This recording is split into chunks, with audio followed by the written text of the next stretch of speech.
हर हर Mahadev.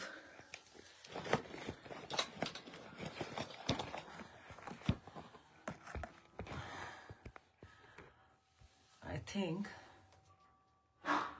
this is the best time I should be doing my videos, live videos, because बाकी समय में schedule बहुत टाइट होता है। कहाँ ले गया था ये? उसमें टांगा हुआ था दरवाजे में। अच्छा, अभी रख दे उधर ही।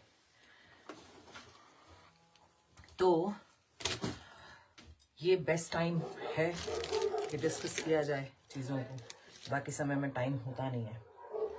दूसरा, not very much interested these days to do live. तो हम अक्सर ये कहा करते हैं कि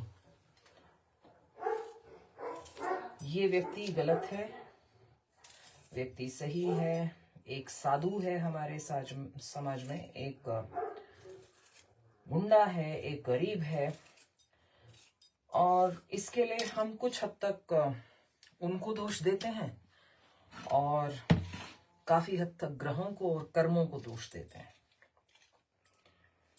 लेकिन मुझे लगता है इसमें समाज का भी बहुत बड़ा हाथ है। समाज किस तरह से जो है इन्हें ट्रीट करता है, कुछ लोग उससे बहुत अफेक्ट होते हैं और उस तरह का, सॉरी मेरा ये फोन को ना मुझे मसाला स्टैंड में लगाना पड़ रहा है तो उस तरह से वो अफेक्ट होते हैं मेंटली। जिस प्रकार से एक गुरु, एक टीचर निर्माण करता है एक स्टूडेंट का, एक भविष्य में आने वाले एक अच्छे या बुरे व्यक्ति का, उसी प्रकार ये समाज भी निर्माण करता है, क्योंकि हम सभी इस समाज का हिस्सा हैं। जन्म सभी का इस धरती पर हुआ है और वी ऑल आर कनेक्टेड। तो इसमें समाज का भी बहुत बड़ा रोल है। यदि किसी व्यक्ति को समय के बारे में समझ आ जाए कि एक समय जो है is an important luxury and it plays a great role in everyone's life, तो मुझे नहीं लगता कि कोई किसी को प्रताड़ित करेगा। एक बच्चा भूख से बिलबिला रहा है, किसी दुकान से जाके उसने एक ब्रेड उठा ली तो उसको डंडे से पीट दिया जाता है। मैं ये नहीं कह रही कि चोरी करो, लेकिन चोरी वो है जो चोरी मैं उसे मानती हूं कि जो व्यक्ति सक्षम है उसके बावजूद जो है वो ऐसी हरकत करे। लेकिन जो मजबूर है, एक भूखा बच्चा है, गाय है, भूखी है, जाकर के कहीं से रोटी खींच के खा लेती है, किसी के खेत में जाकर के भूखी है तो चली गई खेत में जाकर के, दिखा उसे नहीं पता कि पैसे देकर के सब संसार में मिलता है। एक छोटे बच्चे को भी नहीं पता कि संसार में हर चीज पैसे से मिलती है। सॉरी। तो उस बच्चे को पीट दिया जाता है इसलिए कि समाज के हिसाब से वो चोरी है, उसे चोरी करके नहीं खाना चाहिए। वो बच्चा रोता है, मिट्टी में पड़ा है, दर्द में है, और वो दुकान वाला जो है ब्रेड लेकर उससे चला जाता है और अपनी जीत पर बड़ा खुश होता है कि वाह, मैंने जो है बहुत बड़ा कार्य कर दिया, मैंने चोर पकड़ लिया। आपने आपसे पूछ कर देखिएगा कि वो क्या चोर था या तुम बहुत बड़े ईमानदार व्यक्ति हो।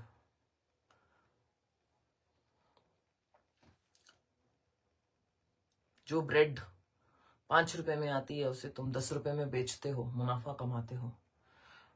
तो ऐसा तो है नहीं कि जो ब्रेड जितने में आती है उतने में ही दे देते हो। तो भैया बेईमानी तो तुम भी कर रहे हो, ठीक है?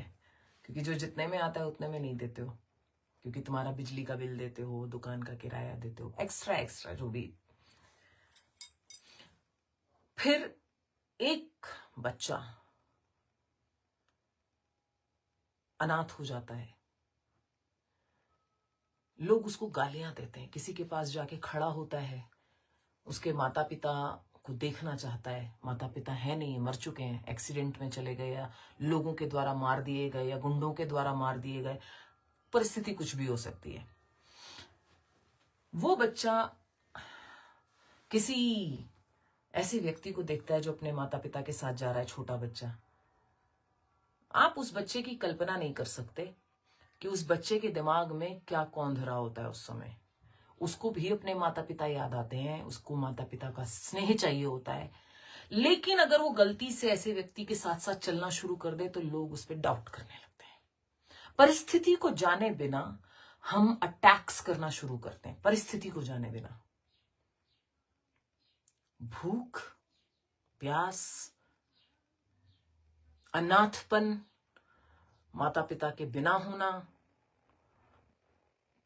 अकेले होना, ये बहुत सारी परिस्थितियां हैं जो हम नहीं समझते, और जो बच्चे का अच्छा निर्माण हो सकता था वो गुंडा बन जाता है। क्यों? क्योंकि इसके अंदर इतना क्रोध भर जाता है उस समाज के प्रति कि वो समाज से घृणा करने लगता है कि ये समाज उसे एक रोटी दे सकता था, कहीं शेल्टर दे सकता था, पर दिया नहीं।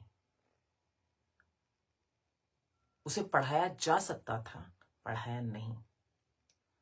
वो भी कुछ बन सकता था, क्योंकि वो हमारा नहीं है, मेरा नहीं है, मैंने उसे पैदा नहीं किया, इसके लिए उससे हमारा कोई लेना देना नहीं। पर कैसे संभव है जब हम कहते हैं वसुधैव कुटुंबकम, और जब हम ये कहते हैं कि सब हमारे हैं, आशा हम जब दूसरे से करते हैं तो ये करते हैं कि वो हमारे लिए करे, लेकिन हम नहीं करना चाहते। तो एनर्जी तो रेसिप्रोकल है ना, जो आप दोगे अल्टीमेटली समाज के पास भी तो वही वापस आएगा। आपने एक ऐसे बच्चे का निर्माण कर दिया जो आपसे नफरत करता है, तो वो क्या करेगा? आपने एक बच्चे का ऐसा निर्माण कर दिया जिसे आप पर ट्रस्ट नहीं है, समाज पे ट्रस्ट नहीं है, तो ये आपकी कमाई है। तो इसमें समाज का भी पूरा दोष है। तो फिर सजा जो है समाज को भी मिलनी चाहिए, उस बच्चे को नहीं मिलनी चाहिए जिसने एक ब्रेड चुरा ली थी, फिर समाज को भी मिलनी चाहिए, क्योंकि ये हमारी भी जिम्मेदारी है। ये सब में से हमारे ही कोई अपने हैं, क्योंकि जो हम आज करेंगे निर्माण वही होगा। तो फिर हम ये नहीं कह सकते कि ये गुंडा है, वो मवाली है, ये छिछोरा है। निर्माण हम ही ने किया है। दिमाग में रखिए और इसको समझने की चेष्टा कीजिए, ये निर्माण हम ही करते हैं। जैसे गुरु निर्माण करता है, एक शिक्षक निर्माण करता है, ऐसे ही समाज का भी बहुत बड़ा रोल है किसी व्यक्ति का निर्माण करने में। परिस्थितियां केवल एक घर से पैदा नहीं होती हैं, समाज में भी सब परिस्थितियां होती हैं। मेरा एक्सपीरियंस जो है वो ये है कि हमें समय ध्यान में रखना चाहिए कि पलट के सब चीजें जो भी हम करते हैं पलट के हमारे पास आता है। जो भी हम करते हैं पलट के आता है। मुझे मेरे गुरु इसलिए याद हैं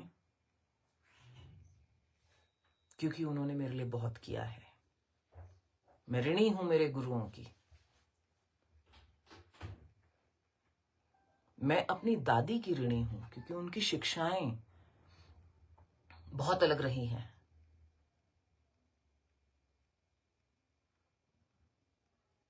भूख झेली है, अपमान झेला है,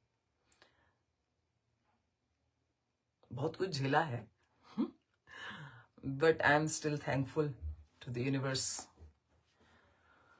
and my grandparents, my forefathers, जिनकी blessings हैं शायद। लेकिन yes, I don't trust anyone। ये डिस्ट्रस्ट मुझे समाज से मिला है। मैं लोगों से मिलना क्यों नहीं पसंद करती, ये सबसे बड़ा कारण है। मुझे पर्सनली लोगों से मिलना पसंद नहीं क्योंकि मैं विश्वास नहीं करती। मैंने लोगों को देखा है विश्वास करके हमेशा।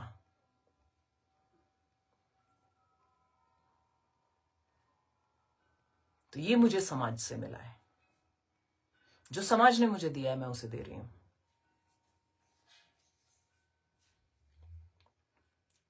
So yes, I have suffered. I have seen kids suffering. I have seen people suffering. जब अच्छा होता है तब तो आपके पास सभी आ जाते हैं भाई, आप बहुत कुछ बन जाते हो, तो आपके पास आप अपने आप को प्रूव कर देते हो लोगों की दृष्टि में, तो आप अच्छे हो जाते हो। How idiotic is that?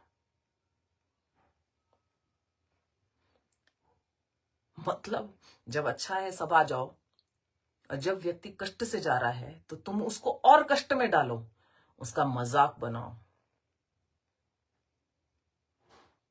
पर याद रखिए एक चीज, प्रकृति का नियम है, कीचड़ में ही कमल खिलता है, कोयले की खदान में ही हीरा बनता है। जितना जो व्यक्ति प्रेशर झेलता है उतना प्रेशियस बनता है, लेकिन वो तो प्रेशियस बन जाता है, लेकिन कोयले की खदान को खोदने वाले हमेशा काले रहते हैं। ये समझ जाएंगे तो दृष्टि शायद आप लोगों की बदल जाए संसार के प्रति और अपने जीवन के प्रति भी। तो this was the message. I hope ये छोटी सी बात कही है लेकिन दूर तक जाएगी। Thank you so much. हर हर महादेव, जय भवानी, जय अखंड भारत, जय हिंदू राष्ट्र।